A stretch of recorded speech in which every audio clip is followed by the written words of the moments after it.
Let's discuss what happened overnight around the world and what to watch today in the US stock markets. Samsung Electronics just reported a record quarterly operating profit of 89.4 trillion won. That is $58.4 billion in US currency. And it tops even Nvidia's best quarter. The stock fell 6.9% in Seoul. SK Hynix dropped 8.7%. The KOSPI lost 1.8%. Tokyo's Nikkei fell 1.8%. Kioxia crashed 10.7%. That sentence is the single most important thing to understand about today's market. Even a historic earnings beat is not enough to support prices when expectations have run ahead of reality. The semiconductor complex is now in a show-me phase. Yesterday, the Dow crossed 53,000 for the first time on a bounce in the same semis that got crushed last week.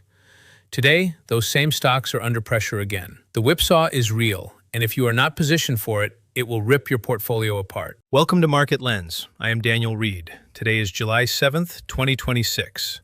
This is a shorter morning edition focused on what you need to know to trade today. Let me start with where we stand right now. U.S. futures at 6 a.m. Eastern tell the story. Dow Jones futures are up 122 points, plus 0.23%. S&P 500 futures are down 0.14%. Nasdaq 100 futures are down 1.04%. The Dow is trying to hold above 53,000. The Nasdaq is getting hit on chip weakness. Russell 2000 futures are up 0.15%, confirming the rotation into small caps and value. Gold is at $4,137 an ounce, down 0.7%.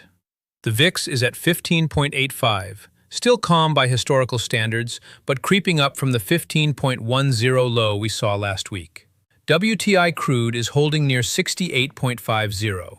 The 10-year yield is at 4.47%. Here is the key question for today. Can the Dow hold its record while the Nasdaq corrects, or does the chip weakness eventually drag everything down? The answer depends on the Samsung data and what it tells us about the AI memory cycle. Samsung's revenue was 171 trillion won, roughly $112 billion, slightly below the 172 trillion consensus.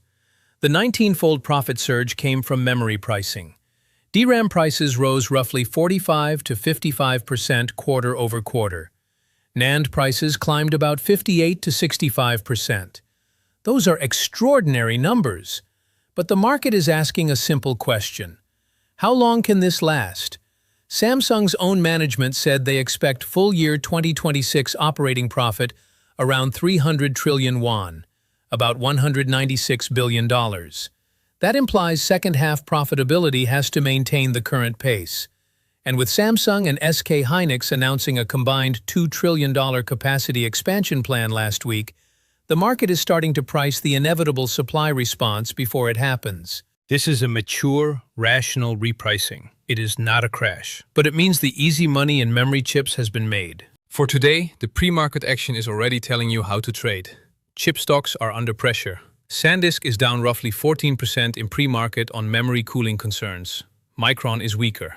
The semiconductor equipment names that got crushed on July 2nd are not bouncing this time. Here is the actionable takeaway for common traders. First, do not chase the semi-bounce from yesterday. Yesterday's rally was a snapback after a holiday sell-off. Today's pre-market is confirming that the selling pressure is not done. If you are holding chip stocks into this session, consider taking partial profits or setting tighter stops. The risk of another 5% down day in the SOX index is real if Samsung's revenue miss triggers a broader reassessment. Second, the Dow rotation is still intact. Dow futures are positive while Nasdaq futures are negative. Financials, energy, and consumer staples are where the money is flowing. If you want to be long today, look at Dow components rather than Nasdaq names. The Russell 2000 futures are up, which tells you small caps are also benefiting from the rotation. Third, do not trade the Samsung headline, trade the reaction. The stock fell 6.9% on a record profit. Intraday, it was down nearly 10% before recovering. That is a textbook sell the news event. If Samsung stabilizes in US trading, or if SK Hynix finds a bid ahead of its Friday Nasdaq listing, that would be a buy signal. But do not try to catch the falling knife in memory stocks today. Fourth, tomorrow is the FOMC minutes from the June meeting.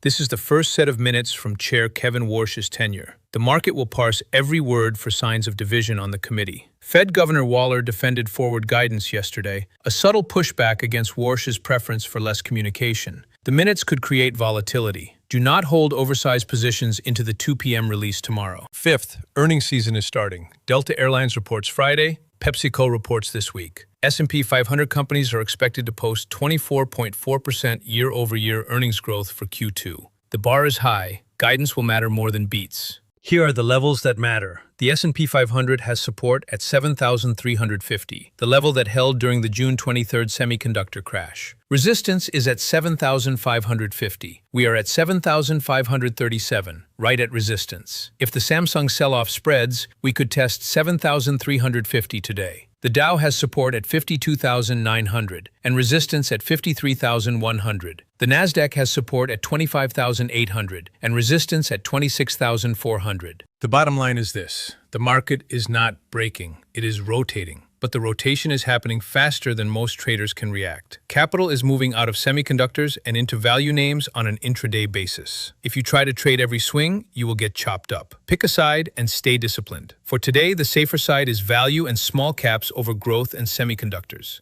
The Samsung print is a signal that the AI trade has reached a valuation ceiling. The fundamentals are still strong, but the market is no longer paying up for good news. It needs great news, and even great news is getting sold. I am Daniel Reed. Keep your data sharp and your logic sharper.